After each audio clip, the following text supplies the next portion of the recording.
ania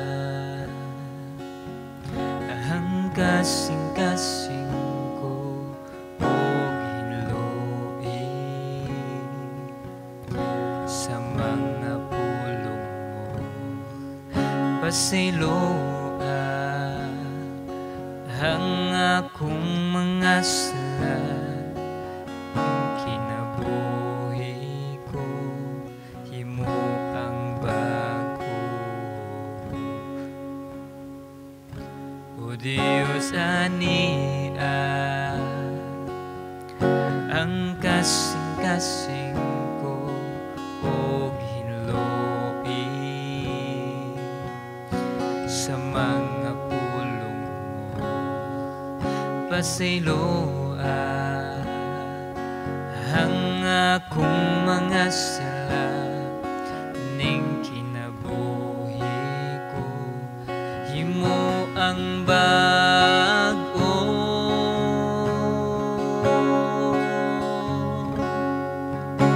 ayaw akong isalikuay ug ayaw ipahilayo kanako ang imong Espiritu Santo ihatag kanako ang kalipay tungod sa kaluwasan nga ihatag mo kanako og ligona og himo ang masinugtanon kanimo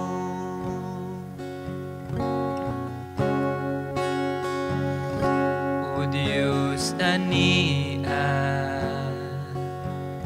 ang kasing-kasing ko og hinluin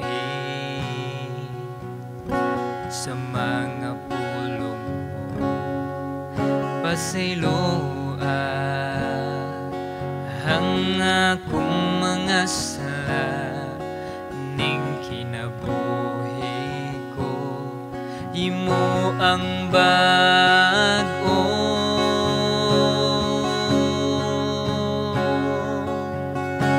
ayaw akong isalikuay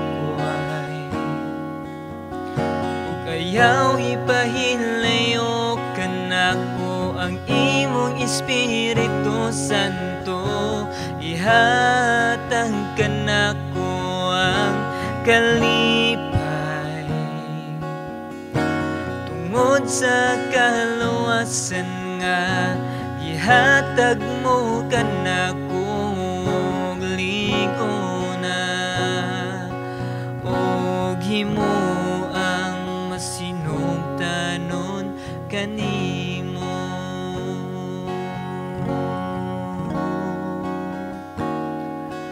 og himo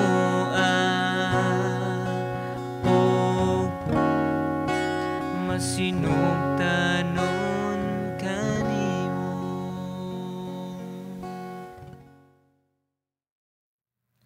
Mayong adlaw sa tanan, ako nagalaom ug nagaampo nga namo karon sa maayo nga kahimtang.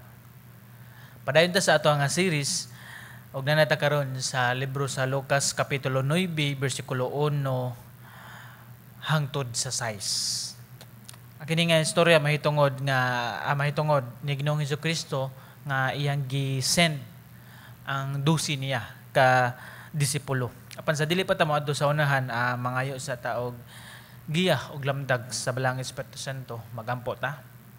Ginoo, kami mapasalamaton sa imong pagkamaayo diri kanamo. Salamat o Dios na ining panahon nga imong gihatag din lain na sad nga takna nga oras, oportunidad nga kami makatuon sa imong apolo. Tabangi matag usamahan, matag dalonggan og kasing-kasing nga tungog sa imong mensahe karon. Ikaw magapanlihok Ginoo, tuguti ang balang Espiritu Santo nga panglihok sa matagusan namo ka kinabuhi. Tabangi usab kami o Lord din amo kining ma-apply ang imong nga mensahe ang madungog karon. Pasalamatan ka, dalaygon ka sa walay katapusan sa ngalan ni Jesus. Amen. O amen. Again, ang ato nga passage diha sa Lucas kapitulo 9 bersikulo 1 hangtod sa size. Akong pagkabasahon, gitigom ni Jesus ang 12 katinunan og iyang gihatagan sila gahom og otoridad sa paghingilin sa tanang mga yawa ug sa pag-ayos sa mga sakit. Unya gisugo niya sila aron magsangyaw mahitungod sa paghari sa Dios ug mag-ayos sa mga masakiton. 3. Mingon siya kanila, sa inyong panaw ayaw kamo pagdalag bisan unsa, sungkod man o bag o pagkaon o salapi o bisan ganig ilisan. Bisan asang balaya nga kamo dawaton, pabilin kamo didto hangtod sa inyong pagbiya ni adtong lungsura. 5. Og bisan diin nga dili kamo dawaton, biya ni anang lungsura og taktaka ang abog sa inyong mga tiil, agig pasidyaan kanila. 6 og katapusan, migikan ang mga tinun-an og miadto sa tanang balangay, nagsangyaw sila sa maayong balita o giayo nila ang mga masakiton. Ang Dios nagpanalangin ng daan sa iya mga pulong. Sa previous nato nga study, atong gitun-an, diri sa chapter 8 lang, is atong nasayran si Ginoong Hesus nilabang dito sa lanaw na iyang na mga 4 miracles.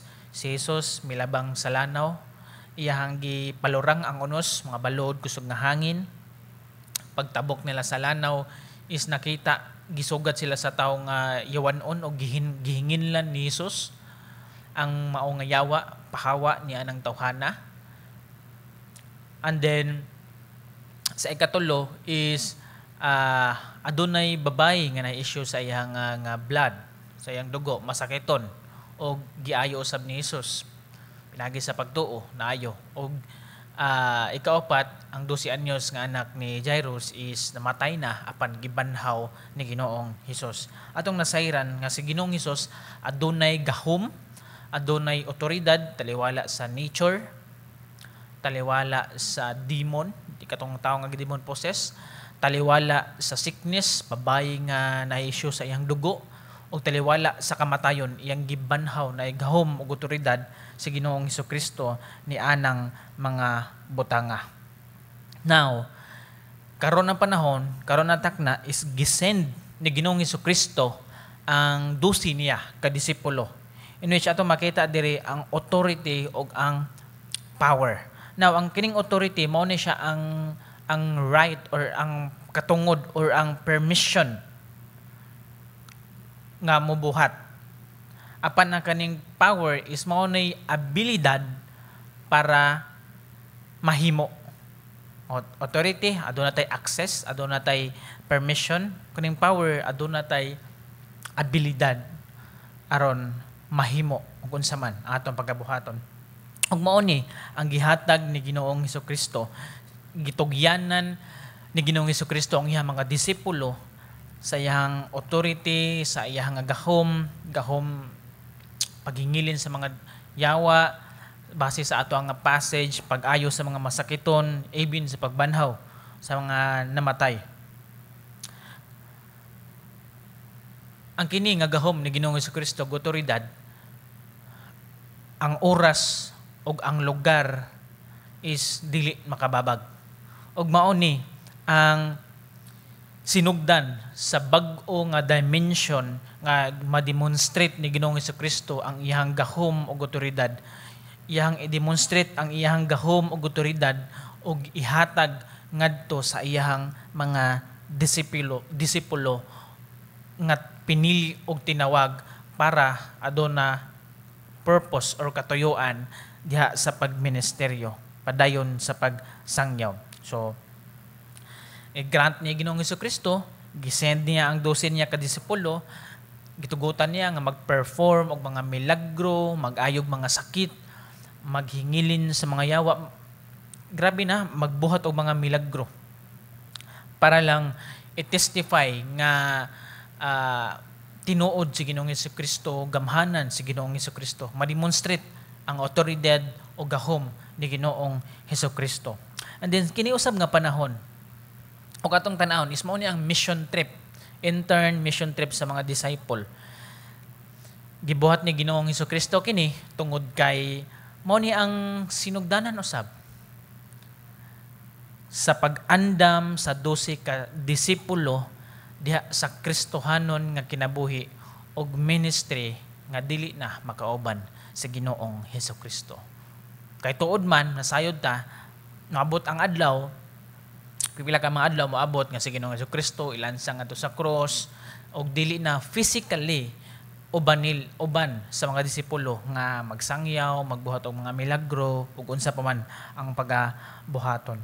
Giandam ni Ginoong Hesukristo para ang mga disipulo maoy mobuhat niining mga butanga.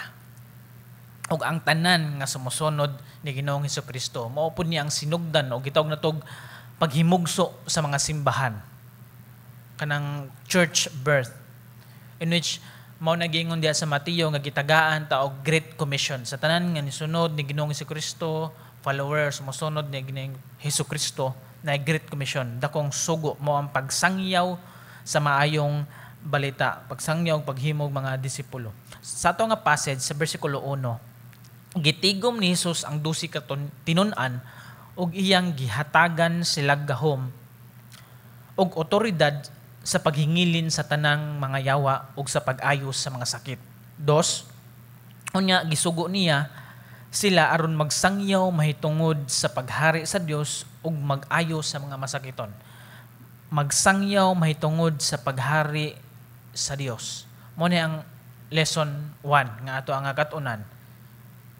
Share Jesus. Atong i-share si Ginoong Hesukristo. Now ang pagsangyaw, ang ordering nga pagsangyaw or to preach is kaning kiroso, meaning kanang i-herald or i-proclaim or imantala, iwali, isinggit, inana nga isangyaw, iwali, inana nga pagpasabot.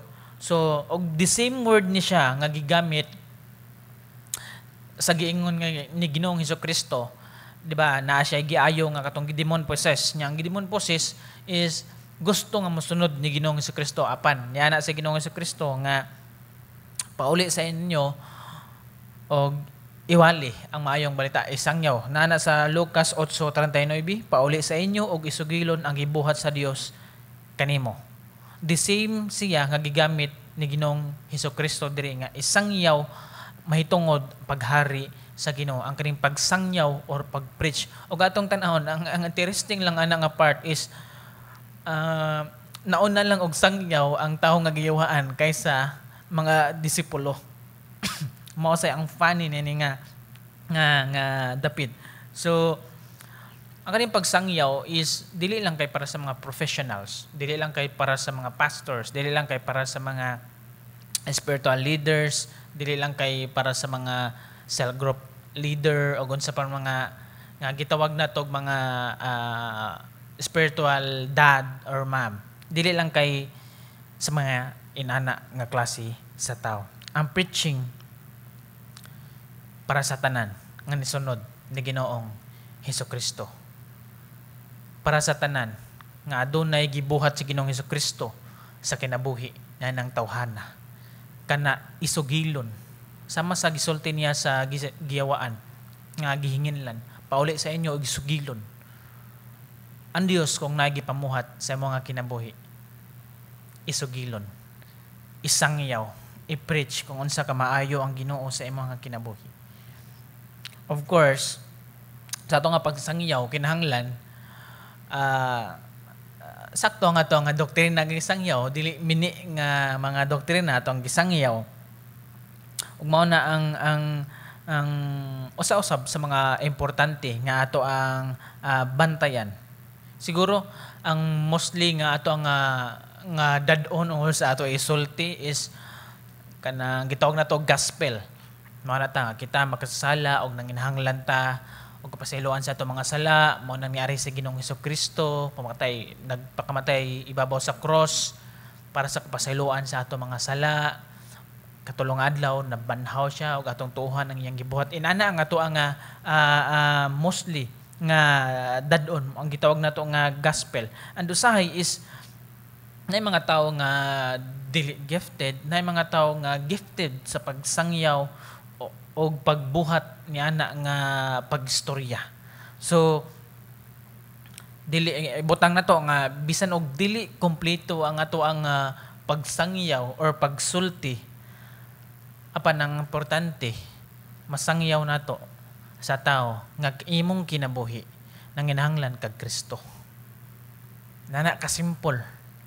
Imong kinabuhi nanginahanglan kani Kristo. Sa bersikulo 2, mag-ayo sa mga masakiton. So now, ang atong nga commission, ang atong gisugo is na nato nga gihatag.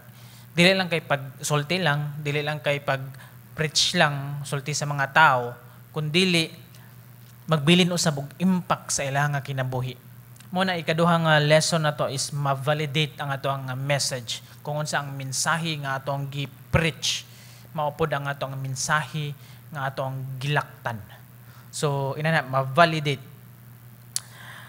Ang Dios sa base sa atong passage, buhat ka mga milagro, ang Dios is mogamit og mga milagro.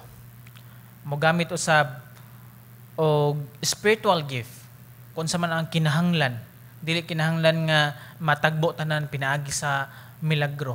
Nayo ba nga paagi sa Ginoo is nanata na kakayahan ta nga mobuhat ni ana. Ang ato lang is ang pagbuhat na lang mi ana nga butanga. Sa Hebrehanon 2:4 og pamatud-an usab kini sa Dios pinaagi sa pagbuhat og mga timaan sa gahom, mga katingalahan og daghang mga milagro. Naghatag usab siya sa mga gasa sa Espiritu Santo sumala sa iyang kawabuton. So now, sa karon nga panahon siguro dili na to i-close nga mao na ta dili na ko motuo nga napay may milagro karon sa una kay kusog nga milagro. Dili na to i-close, dili na to ibutang og box ang Ginoo. Dili na to isod sa box ang Holy Spirit nga dili na kaya nga mamuhat og milagro sa karon nga panahon. Apan nagingon usab sa pulong sa Ginoo nga ang balaang Espiritu Santo is maghatag og gasa, gift. Ug mao na nga atong gamiton kung unsa man ang naa nato, gamiton nato para ma-validate ang mensahe nga ato ang gisangyaw. Naay mga nindot nga mga example, example na mga medical missions. Ang usa sa tumong nga nag-medical mission dili lang kay mag-ayo pod sa mga masakiton, makatabang sa mga naglisod, is masangyaw pod ang pulong sa Ginoo. Naiuban gali ka ng kato mga doctors, mga nurses, natay mga kailang nga nagbuhat ni ana nga ministry. Gisabay nila ilang profession, ilang gift, ilang gisabay, then sultihan pod nila. Nang uban is kanang carpenter na ay buhat sila og balay lagi na uban is kanang manggihatagon lang jud sila, mo support jud sila sa ministry like inana. And then dili lang kay mo support lang sila is ila usab nga gisulti kung unsa ka maayo ang Ginoo sa ilang kinabuhi mo nang mo support pud sila pagbuhat sa mga butang para sa Ginoo. Daghan pang pamaagi. Again, magbuhat og milagro ang gamiton sa Ginoo ang mga milagro na mga miracles. Gamiton usab sa Ginoo ang spiritual gift. Nga simple act of kindness inana nga paagi sa ngalan ni Ginoong Hesukristo para ma-validate ang ato nga mensahe, ato ang message nga gidala. Actually kana nga ka-term nga validation is para lang na perspective sa mga tao nga wala jud kakailan ni Ginoong Hesukristo. Para ma-validate ang ato ang gisulti nga matuod ni mao niya akong giwali, mao niya akong gituohan, ug mao niya akong gibuhat. Na ako sa maayo, na ako sa matarong, maong gisultihan di ka kung unsa ka maayo ang Ginoo. Ang ato ang actions mausab ang ato ang i-preach. So sa versikulo 3, mingon siya kanila, sa inyong panaw ayaw kamo pagdalag bisan unsa, sungkod man o bag o pagkaon o salapi o bisan ganig ilisan or kaning bisti.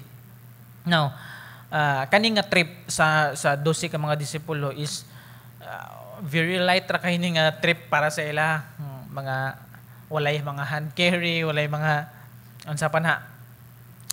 Bot pasabot is nagdepend completely sila kung unsa ang i-provide sa Ginoo.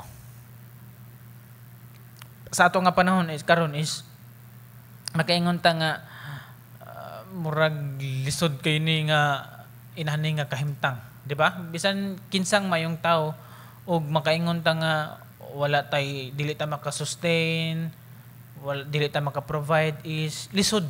Pero kani sa ato ang passage karon, ang Ginoo mismo nagsulti, ayaw sa inyong panaw, ayaw ko mo pagdalag bisan unsa. Meaning salig mo nako, salig ta sa Ginoo ni Ginoong Hesukristo. Mao na ang lesson 3 nga atong tanawon, dependence on God, magsalig diha sa Ginoo. Kung ang Dios matinud-anon nga naggiya kanato, kita usab matinud-anon diha sa Ginoo. Walay ingon ta dili igo ang rason nga kita gutomon, dili igo ang rason nga kita walay masuot, dili igo ang rason nga daghan tag ko lang. Kundili kung naa si Ginoong Hesukristo, enough, sakto na ang tanan. Nanay giingon, where God guides, God provides. So na. Sa in terms sa kani, sa 12 ka mga disipulo, is nausab ni sa ato ang particular nga kinabuhi. Sa ato po ning masinati nga walay mo provide, walay mo support. Ato lang base sa ato nga passage, ato lang isalig diha sa Ginoo. Usahay sa ato nga kinabuhi, moa na ang Ginoo nga ayaw sa paglakaw, hulat lang, kay naay mga tao nga gamiton sa Ginoo, iandam ang tanan para sa pag-support kanato ug asa man ta ibutang sa Ginoo, pag uban kanato, giya kanato, suportaan ta, hulat lang na inana nga mga sitwasyon. Apan napod usay sitwasyon lakaw ngadto kay mag-provide ko nimo. Napo inana nga sitwasyon og mao na ang mga lisod sa kinabuhi. Dili na to kalimtan og mao atong kuptan permi nga magdepend, magsalig diha sa Ginoo. Sa mangmatang sa kinabuhi, bisan asa ta mo lakaw, magsalig diha sa Ginoo. Bersikulo 4, bisan asang balaya nga kamo dawaton, pabilin kamo didto hangtod sa inyong pagbiya ni adtong lungsura.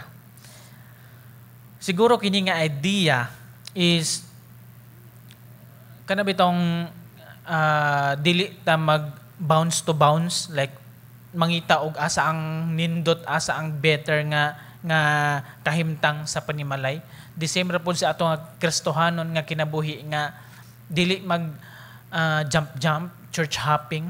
Kung asa ang nindot nga church, asa ang luag-luag nga church, lagi na sa ato nga Kristohanon nga kinabuhi. Isa ato ang ma-relate inana nga paagi.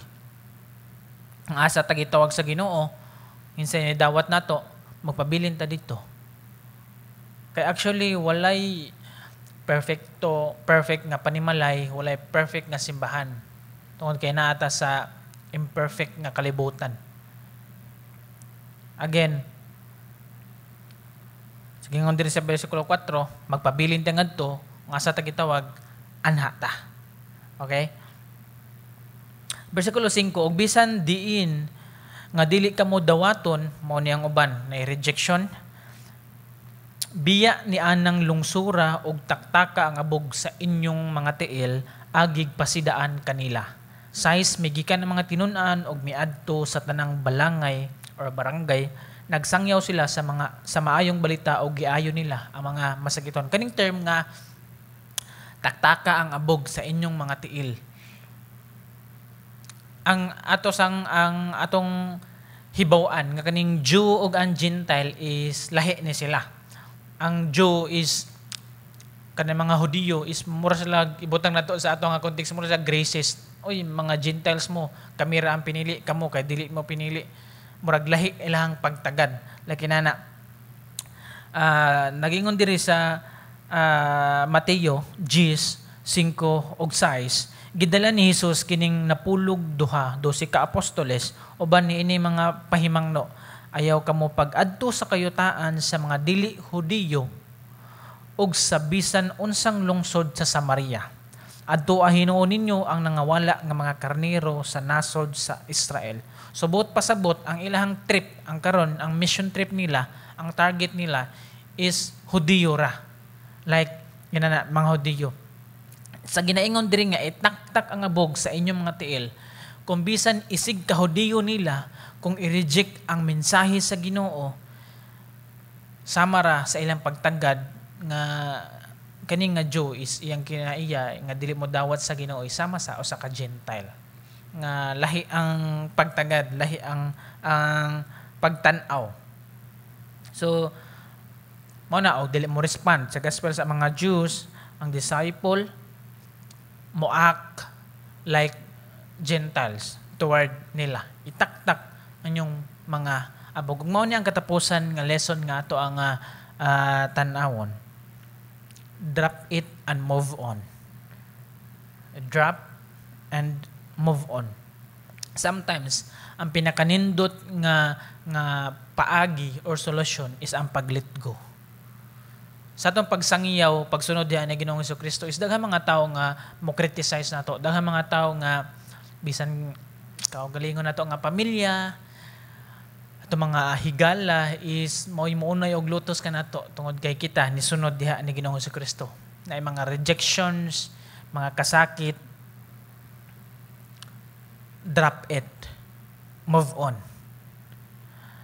Mao na nahitabo ni Paul og ni Barnabas nga ang first missionary journey nila sa atong nga sayran nga nihunong sila sa syudad sa Antioch in Pisidia, and then nagwali sing Pablo ngadto sa mga Jews, sinaguga sa mga Hudiyo, apan ang mga Hudiyo is nag-reject sa mensahe, and then niadto si Pablo sa mga Gentiles. Og mao ni ang nakalisod dagingon diri sa buhat 13:50 hangtod sa 52. Apan gihulhugan sa mga Hudiyo ang mga tinamud nga mga babayeng relihiyoso og ang mga kadagkuan sa syudad aron lutoson nila si Pablo og si Bernabe og hinginlan gikan sa ilang dapit. Kapwa Hudiyo nila, hinginlan nila sa ilang dapit. Versikulo 51, gitaktak ni Pablo og ni Bernabe ang abog sa ilang mga tiil, batok kanila og mipadayon sila sa Iconio. 52, og nalipay pag-ayo ang mga tinun-an og napuno sa Espiritu Santo. Ang mga disipulo is wala nangasuko ngadto sa mga klase nga tao, kundi ni move on sila, mibiya sila uban ang kalipay. Sa ato pod nga pagsangyaw diha ni Ginoong Jesucristo is sakit nga i-reject ta, magsangyaw ta nya i-reject ta, nay mga inana nga higayon. Pan atong hinumduman sama niini nga sitwasyon, drop and move on.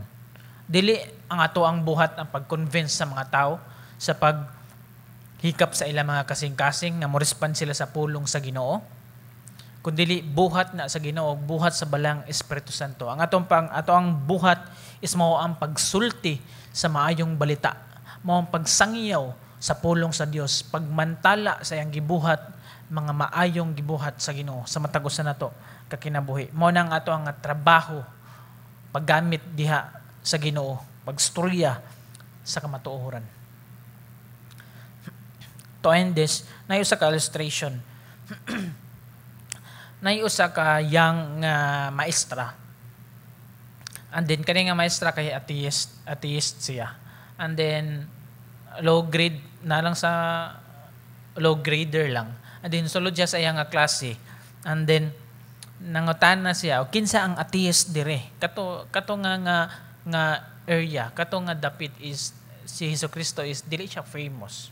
Walay ingon nga nagsangiyaw, walay ingon nga grabe jud ang pagmantala, pagwali ni Ginoong Jesucristo. So more on daghan og mga wala mituo ni Ginoong Jesucristo. So nangutan ng maestra, kinsa ang atheist diri? Daghan kay nangisa kay kato laging dapit is wala na nga to, daghan kay nangisa.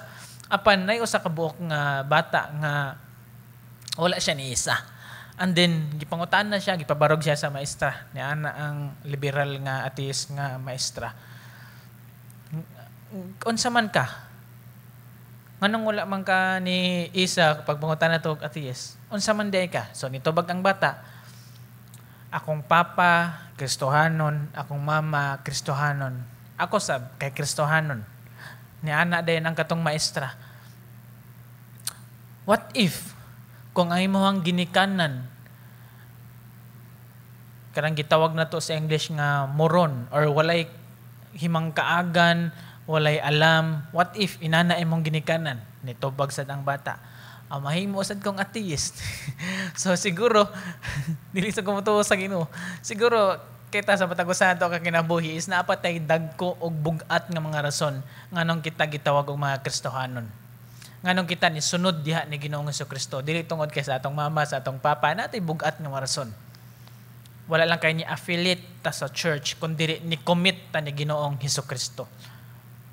Imitators ta ni Ginoong Jesucristo, sumusunod ta ni Ginoong Jesucristo. Dunay bugat nga rason nganong gitawag kita og Kristohanon. Mao na ang gitagaan ta og Great Commission, ang pagsangyaw sa pulong sa Ginoo, pagmantala sa kamatuoran, pagwali sa maayong balita. Sama sa 12 ka disipulo, nilakaw sila, gisend sila ni Ginoong Jesucristo, inubanan, gigrant ni Ginoong Jesucristo ang otoridad o ang gahom nga naa niya, na batunan, usab sa mga disipulo. Ikaw ug ako, adunay otoridad, adunay gahom sa pagsangyaw sa pulong sa Ginoo. Mo nang hagit sa matag usa. Tanaw na to sa Ginoong Jesucristo. Imitate na to sa Ginoong Jesucristo. Aduna siya gahom ug otoridad labaw sa tanang butang ug aduna usab kita niya ang gahoma. Musalig ta diha sa Ginoo, magampo ta. Ginoo, salamat sa mga pulong nga nag-remind kanamo, Amahan, nga ikaw adunay gahom ug otoridad sa tanang butang, diha sa nature, kasakit, sa mga demonyo, bisan pa o Dios sa kamatayon. Labaw imong gahom ug otoridad ni ana. Ug mauna ang imong gihatag sa tanan nga sumusunod, sa tanan nga disipulo diha kanimo. Tabangin matag usa kasing-kasing nga nakadungog sa mga mensahe karon, Amahan. Tandoga o Dios ang mga batuon na mo ang kasing-kasing nga diin ingon nga kami Kristohanon gitawag aron pagsangyaw, pagmantala, pagwali sa maayong balita. Pagwali sa unsa ka kamaayo Dios. Tagaay kami kusog, tagaay kami kadasig ug kaisog, Amahan, sa pagbuhat niini mga butanga. Ug wala kami mabuhat o Dios kung wala imong tabang. Mao nang isalig diha namo kanimo ang tanan o Dios. Bisan pa sa nakadungog sa imong mensahe, Amahan, padayon ka mag-bless kanila. Wala ko masayod o Dios sa unsa ang matang sa ilang kinabuhi. Apan uban ni giyahi sila o Dios.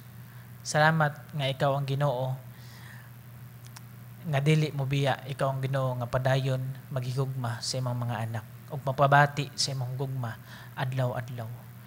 Takos kang pasalamatan og daygon ka sa walay katapusan sa ngalan ni Jesus. Amen ug amen.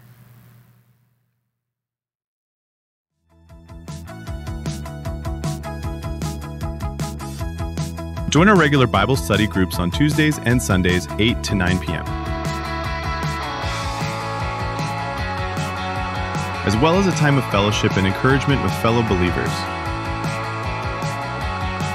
Let's gather for our monthly prayer meeting every fourth Friday of the month at 8 o'clock p.m. Don't forget to join our next Couples Fellowship on July 26th, 6 p.m. Join our upcoming Lifesaver Fellowship on July 19, 6 to 9 p.m. Register with Sister Janie King. Our next Bible Foundations class will be on July 12th and 19th at 1:30 p.m. Let's help each other grow in faith. Haggai Philippines Cebu chapter would like to invite you to join our 10th National Seminar held on August 23rd through 25 on equipping leaders to effectively end gospel poverty. Let's honor God by supporting His church. Kindly use the box at the back for tithes and offerings. Follow our Facebook page to stay updated on church activities.